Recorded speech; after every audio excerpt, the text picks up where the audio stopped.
Good morning, all of you, and welcome back. Mechanical એન્જિનિયરિંગની અંદર subject industrial એન્જિનિયરિંગમાં chapter number 2ની અંદર last લેક્ચરમાં આપણે જોયું હતું કે વર્ક સેમ્પલિંગ જ્યારે કરવામાં આવે છે ત્યારે કયા કયા મુખ્ય સૂચનો એટલે કે કઈ કઈ ઇન્સ્ટ્રક્શન છે તે ફોલો કરવાની.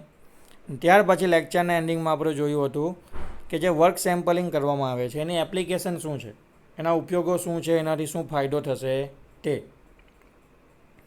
હવે વર્ક સેમ્પલિંગ કરવાથી શું ફાયદો થશે અને શું ઉપયોગો છે એ બે વસ્તુ અલગ અલગ છે. ગઈકાલે આપણે જે વાત કરી હતી એ આપણે વર્ક સેમ્પલિંગના ઉપયોગ એટલે કે એપ્લિકેશન વિશે વાત કરી હતી. આજે આપણે વાત કરવાના છે વર્ક સેમ્પલિંગ કરવાથી શું ફાયદા થશે અને શું નુકસાન, એટલે કે શું એના એડવાન્ટેજીસ છે અને શું એના ડિસએડવાન્ટેજીસ છે તે. તો ટાઇટલ લગાવજો. બે ક્વેશ્ચન જે આપણે ડિસ્કસ કરવાના છે આજે, વર્ક સેમ્પલિંગના ફાયદાઓ અને વર્ક સેમ્પલિંગના ગેરફાયદાઓ, બેઉ આપણને જીટીયુની અંદર 2016માં પૂછાઈ ગયા છે. એટલે ઘણા ઇમ્પોર્ટન્ટ ક્વેશ્ચન છે. તો આખો લેક્ચર પૂરેપૂરો જોજો અને કમ્પ્લીટલી ઇમ્પોર્ટન્ટ વસ્તુ છે એને નોટ ડાઉન કરી લેજો. તો સ્ટાર્ટ કરીએ છીએ વર્ક સેમ્પલિંગના ફાયદાઓ અને ગેરફાયદાઓમાં. સૌથી પહેલાં આપણે ડિસ્કસ કરીશું વર્ક સેમ્પલિંગના ફાયદાઓ એટલે કે advantages of the work sampling. Work sampling કરવાથી પહેલું, સ્ટોપ વોચ સ્ટડીથી અશક્ય અને ખર્ચાળ પ્રવૃત્તિઓનો સમય આ રીતે માપી શકાય છે. અને પહેલાં આપણે જે ટાઈમ સ્ટડી કરેલી સ્ટોપ વોચની મદદથી, તેમાં કેવું હતું તો કે સ્ટોપ વોચથી જ્યારે આપણે ટાઈમ સ્ટડી કરતા હતા તો ઘણી બધી મેન્યુફેક્ચરિંગની પ્રોસેસ અથવા ઇન્ડસ્ટ્રીયલ એક્ટિવિટી એવી હોય છે કે જે સ્ટોપ વોચથી માપવી કેવી છે અશક્ય. અથવા તમે જો સ્ટોપ વોચથી એને માપો, એનું અવલોકન કરો, એ પદ્ધતિ તમે યુઝ કરો તો ખર્ચો ઇન શોર્ટ સમય ઘણો બધો લાગતો હતો. તો એવી પ્રવૃત્તિઓ જે સ્ટોપ વોચથી અથવા ટાઈમ સ્ટડી કરવાથી અશક્ય હતી એ દરેક પ્રવૃત્તિઓ આપણે વર્ક સેમ્પલિંગથી સ્ટડી કરી શકીએ છીએ. બીજું છે અવલોકન લેવાનું કાર્ય ચાલુ પ્રવૃત્તિઓને નડતરરૂપ થતું નથી. જ્યારે પણ તમે વર્ક સેમ્પલિંગથી રીડિંગ લેવા જાઓ અથવા અવલોકન કરવા જાઓ, તેમાં આપણે સૂચનમાં જોયું હતું કે જે માણસ જે મશીનનું તમારે અવલોકન કરવાનું છે એ તમારે દૂરથી કરવાનું છે. એ માણસને ખબર પડવી જોઈએ નહીં કે એનું ઓબ્ઝર્વેશન થઈ રહ્યું છે. તો ડિસ્ટર્બ થવાનો કોઈ પ્રોબ્લેમ જ નથી. બાબલાભાઈ એનું કામ ચાલુ રાખશે, ત્યાં એની પ્રવૃત્તિ ચાલુ હશે અને આપણે દૂરથી રીડિંગ લઈ લઈએ છીએ, અવલોકન લઈ લઈએ છીએ, માપી લઈએ છીએ બધી વસ્તુ. તો પ્રોડક્શનમાં અથવા તો અવલોકન લેતી વખતે જે મેન્યુફેક્ચરિંગ થાય છે, જે પ્રોડક્શન થાય છે, એમાં કોઈપણ જાતનું નડતર થતું નથી, કોઈને કોઈ પણ પ્રકારનું ડિસ્ટર્બન્સ થતું નથી. ત્રીજું છે કામદારોનું સતત નિરીક્ષણ થતું નથી, એટલે તેઓને શંકા પણ થતી નથી અને તેઓ ગેરમાર્ગે દોરાઈ જાય તેવા પ્રશ્નો પણ ઉપસ્થિત થતા નથી. મેં તમને ગઈકાલે પણ કીધું હતું અને આગળ પણ કીધેલું કે વર્ક સેમ્પલિંગમાં આપણે રેન્ડમલી આકસ્મિક રીતે શું કરવાના છે, જે બી પ્રવૃત્તિનો અભ્યાસ કરવાનો છે એના રીડિંગ લેવાના છે, એટલે કે એના અવલોકન લેવાના છે. એટલે તમારો કોઈ ફિક્સ ટાઈમ નથી. તમે ગમે ત્યારે જઈને કોઈપણ પરિસ્થિતિમાં જઈને અવલોકન કરીને માહિતી નોંધો છો.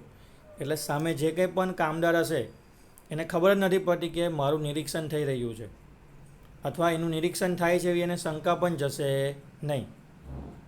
શંકા નહીં જાય, શક નહીં થાય, એટલે આખી પ્રવૃત્તિ ઊંધા રસ્તે જતી રહે, માણસના મગજમાં નેગેટિવિટી આવી જાય, એ ગેરમાર્ગે દોરાઈ જાય, એવા કોઈપણ પ્રશ્નો વર્ક સેમ્પલિંગની અંદર ઉદ્ભવતા નથી. ખ્યાલ આવે છે? ત્યાર પછી આગળ જોઈએ એક સાથે કેટલી પ્રવૃત્તિઓ, મશીનો અને કામદારોનો અભ્યાસ કરી શકાય છે. જ્યારે સ્ટોપ વોચ સ્ટડીમાં શું થતું હતું ટાઈમ સ્ટડીની અંદર, તો કે ટાઈમ સ્ટડીમાં એવું થતું હતું કે એક સમયે આપણે એક જ પ્રવૃત્તિ અથવા એક જ એક્ટિવિટીનું અવલોકન લઈ શકતા હતા. વર્ક સેમ્પલિંગમાં એવું નથી. વર્ક સેમ્પલિંગમાં તમે એક સાથે ઘણી બધી પ્રવૃત્તિઓ, મશીન અને મશીન પર કામ કરનાર કામદારનો અભ્યાસ કરી શકો છો. કારણ કે તમારે દૂરથી અવલોકન લેવાના છે અને તે બી આકસ્મિક રેન્ડમલી લેવાના છે. આ અભ્યાસ કરવા નિષ્ણાત અને અનુભવની વ્યક્તિની જરૂર પડતી નથી. આમાં તમારે કોઈ સ્ટોપ વોચ, ઘડિયાળ કે એવું કંઈ યુઝ કરવાનું નથી. એટલે કે એક્યુરેસીની જરૂર પડતી નથી. એટલે તમે કોઈ ડિપ્લોમા એન્જિનિયર હોય, કોઈ આપણા જેવા કોઈ એન્જિનિયર હોય, એને તમે થોડીક ટ્રેનિંગ આપી દો, થોડુંક શીખવી દો કે ભાઈ આ રીતના વર્ક સેમ્પલિંગ કરીને અવલોકન નોંધવાના છે, તો એ માણસ પણ શીખીને આ પ્રવૃત્તિ કરી શકે છે. એમાં કોઈ પણ એક્સપર્ટ અથવા અનુભવની જરૂર પડતી નથી. બહુ સિમ્પલ પ્રોસેસ છે અને ખરેખર એવું હોવું પણ જોઈએ કે જેથી બધા જ દરેક લોકો દરેક કામ કરીને શીખીને આગળ વધી શકે. આ રીત સસ્તી છે અને તેમાં બહુ ગણતરી કરવાની જરૂર પડતી નથી અને એટલે સરળ પણ છે. એક તો સૌથી પહેલાં આમાં કોઈ ટૂલ યુઝ થતા નથી. સ્ટોપ વોચ નથી યુઝ કરવાની. પહેલાં કંઈ 4-5 પ્રકારના ફોર્મ પણ નથી. ટાઈમ સ્ટડીમાં શું થતું હતું તો કે ઘણા બધા ફોર્મ ભરવાના હતા, ઘણું બધું કેલ્ક્યુલેશન હતું, ઘણા બધા પ્રકારની સ્ટોપ વોચ વાપરવી પડે એક્યુરેસીવાળી, તો એ બધો ખર્ચો થાય. ક્લિયર? સ્ટોપ વોચનો ખર્ચો થાય, ઘણા બધા ફોર્મ ભરવા પડે, ગણતરી કરવી પડે, એટલે પ્રોસેસ છે ને થોડીક કંટાળાજનક થઈ જાય. જે બી પ્રોસેસ કરતો એને કંટાળો આવે કે યાર હવાથી લઈને સાંજ લગી આ જ ગણતરી કર્યા કરવાની. પણ વર્ક સેમ્પલિંગમાં એવું કોઈ પણ પ્રકારનું કેલ્ક્યુલેશન આવતું નથી અને કોઈ પણ પ્રકારના મોંઘા સાધનોની જરૂર પડતી નથી. એટલે જો ઓલ ઓવર જોવા જાઓ તો વર્ક સેમ્પલિંગ છે એ ઘણી સસ્તી પ્રોસેસ છે. એમાં ગણતરી પણ ઓછી કરવાની આવે છે અને ગણતરી ઓછી કરવાની આવે એટલે જે મેથ્સમાં છોકરા ફેલ થયેલા હોય, મેથ્સમાં જે એન્જિનિયર ફેલ થતા હોય, માંડ પાસ થયા હોય, એને આ પદ્ધતિ બહુ સારી લાગે 80-80 મેથ્સમાં. 7મું છે અભ્યાસને ગમે ત્યારે અટકાવવા છતાં પરિણામો પર તેની અસર થતી નથી. તમારે આમાં જે અવલોકન કરવાનું છે, જે અભ્યાસ કરવાનો છે, રેન્ડમલી કરવાનો છે. હવે તમે કોઈ ટોટલ તમારે 25 રીડિંગ લેવાના હતા, એક દિવસમાં તમે કંઈ 6-7 રીડિંગ લઈ લીધા, પછી વચ્ચે 2 દિવસનો ગેપ પડી ગયો, પછી તમે 3-4 રીડિંગ લીધા, પછી અઠવાડિયાનો ગેપ પડી ગયો, પછી તમે બીજા 10-15 રીડિંગ લઈ લીધા. તો આ રીતના જો ગેપ પડી જાય છે અથવા અભ્યાસને ગમે ત્યારે અટકાવી દેવામાં આવે અથવા તમારે કોઈ બીજું કામ આવી જાય, મીટિંગ આવી જાય, ઓડિટ આવી જાય, ઘણો બધો પ્રોબ્લેમ આવે છે કામ કરવામાં, અને જો ગેપ પડી જાય છે, પ્રોસેસ કન્ટિન્યુઅસ નથી થતી, તો જ્યારે પણ તમે 2-3 મહિને 6 મહિને આખા અવલોકનનો જે સેટ છે, એક સેમ્પલ છે, પૂરું કરશો તો એનાથી પરિણામ ઉપર કોઈ પણ અસર પડવાની નથી. કારણ કે વર્ક સેમ્પલિંગનો પ્રિન્સિપલ શું છે, સિદ્ધાંત શું છે, તો કે તમારે રેન્ડમલી રીડિંગ લેવાના છે. અવલોકન તમારે આકસ્મિક રીતે એટલે કે રેન્ડમલી કોઈ પણ સમયે જઈને કોઈ પણ રીતના કોઈ પણ પદ્ધતિથી દૂરથી જોઈને માહિતી નોંધી લેવાની છે. હવે તમે આજે લેવ, 2 દિવસ પછી લેવ, 4 દિવસ પછી લેવ કે 15 દિવસ પછી લેવ, ડઝન્ટ મેટર. ઓકે? તો આ છે વર્ક સેમ્પલિંગના એડવાન્ટેજીસ એટલે કે ફાયદાઓ. ક્લિયર? આગળ વધીએ. નુકસાન એટલે કે ડિસએડવાન્ટેજીસ શું છે તે એને કહેવાય છે વર્ક સેમ્પલિંગના ગેરફાયદાઓ એટલે કે ડિસએડવાન્ટેજીસ. તેમાં પહેલું છે આ રીત ફક્ત એક કામદાર કે મશીનની પ્રવૃત્તિ અભ્યાસ માટે અનુકૂળ નથી. હવે જે ઉપર એડવાન્ટેજીસ હતો ને તે પાછો ડિસએડવાન્ટેજીસ બની ગયો. શું કહે છે? આ રીત ફક્ત એક કામદાર કે મશીનની પ્રવૃત્તિના અભ્યાસ માટે અનુકૂળ નથી. ઘણીવાર કેવું હોય કે ભાઈ કંપનીવાળાને અલગ મેથડ ફાવતી હોય. કંપનીવાળાઓ કે ભાઈ આપણે એક મશીન ઉપર જે એક જ કામદાર કરે છે, એક મશીન ઉપર એક ઓપરેટર છે, એ જે પ્રવૃત્તિ કરે છે એટલે કે પ્રવૃત્તિ, મશીન અને કામદાર ત્રણેયનો એક સાથે એક જ વખત અભ્યાસ કરવાનો છે. તો પછી એ વખતે તમે વર્ક સેમ્પલિંગ મેથડ યુઝ નહીં કરી શકો. ક્લિયર? તો એ વખતે કઈ મેથડ યુઝ કરીશું? Time study, micro motion study, work measurement. Okay? બીજું છે દરેક કાર્ય ઘટકનો અલગ અલગ સમય મેળવી શકાતો નથી કારણ કે કાર્યનું વ્યવસ્થિત રીતે તેના કાર્ય ઘટકમાં વિભાજન થઈ શકતું નથી. હવે ટાઈમ સ્ટડીમાં મેં તમને કીધેલું કે ટાઈમ સ્ટડીમાં કોઈ એક ઓપરેટર, કોઈ એક કામદાર જો ઘણું બધું કામ કરતો હોય, અલગ અલગ પ્રકારના એરાએ કાર્ય કરતા હોય, તો એને અલગ અલગ કાર્ય ઘટક એટલે કે વર્ક એલિમેન્ટમાં ડિવાઈડ કરી દઈએ છીએ અને દરેક વર્ક એલિમેન્ટની સ્ટોપ વોચની મદદથી એનો સમય ગણીએ છીએ અને ત્યાર પછી બધાનું ટોટલ કરીએ છીએ અને વ્યવસ્થિત શું કરીએ છીએ? માહિતીનું કેલ્ક્યુલેશન કરીએ છીએ. માઇક્રો મોશન સ્ટડી અને ટાઈમ સ્ટડીમાં. પણ અહીંયા એ પોસિબલ નથી. અહીંયા આપણે શું કરીએ છીએ તો કે રેન્ડમલી બાબલાભાઈ કંઈ કામ કરે છે મશીન પર, તો 25 વખત કે 20 વખત બાબલાભાઈનું રીડિંગ લઈ લીધું સમય પ્રમાણે રેન્ડમલી.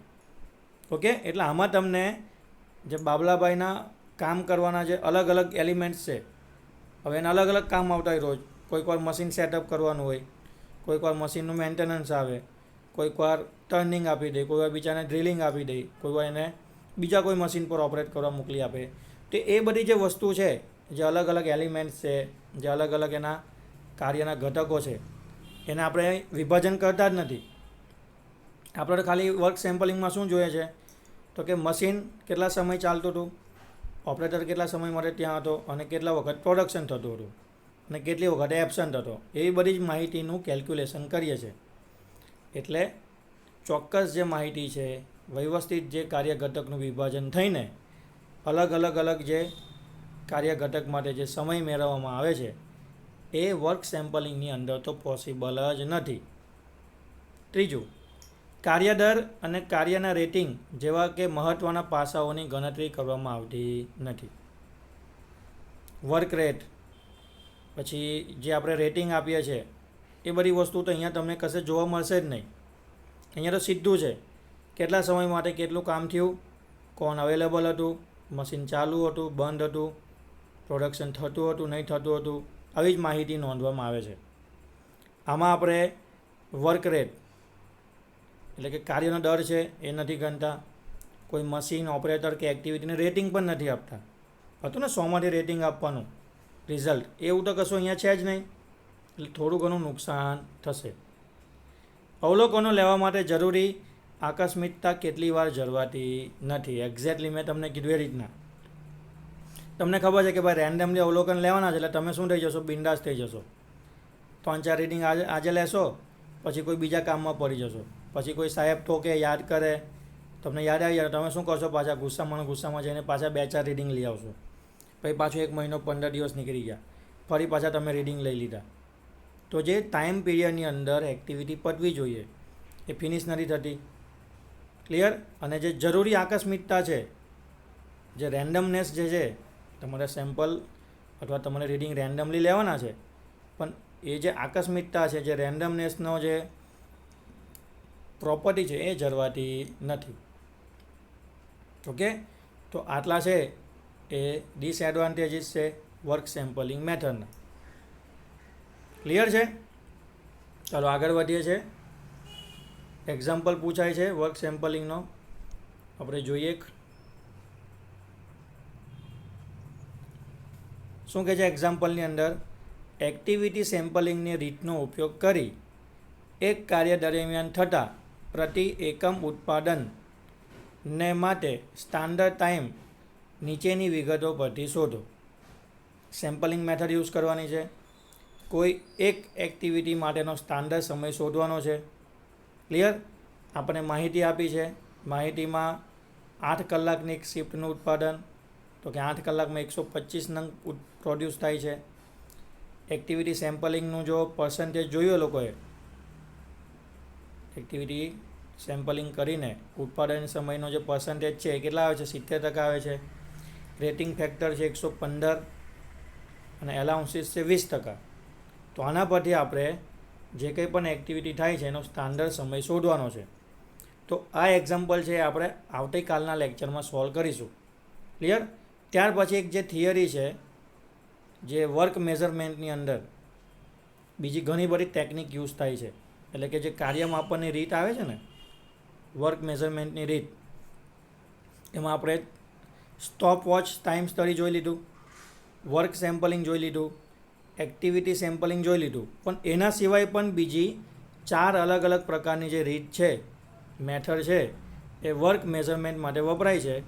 તો આજે ખાલી આપણે આ જે વર્ક મેઝરમેન્ટની બીજી જે ટેકનિક છે, બીજી જે મેથડ છે, stop watch study, work sampling અને એક્ટિવિટી સેમ્પલિંગ સિવાય બીજી 4 જે પદ્ધતિ છે એને ખાલી નામ જોવાના છે.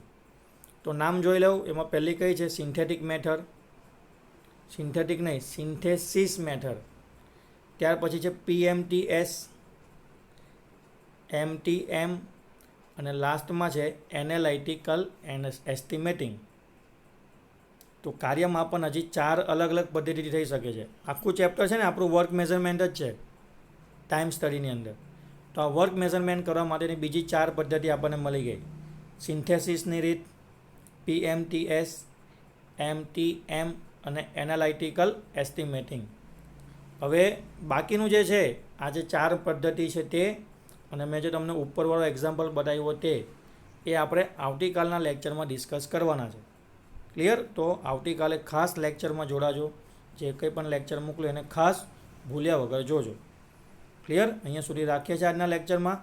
એડવાન્ટેજીસ અને ડિસએડવાન્ટેજીસ તમારે લેક્ચર જોયા પછી ખાસ ક્લાસ નોટની અંદર નોટ ડાઉન કરી લેવાના રહેશે. મળીશું આવતીકાલે. Thank you.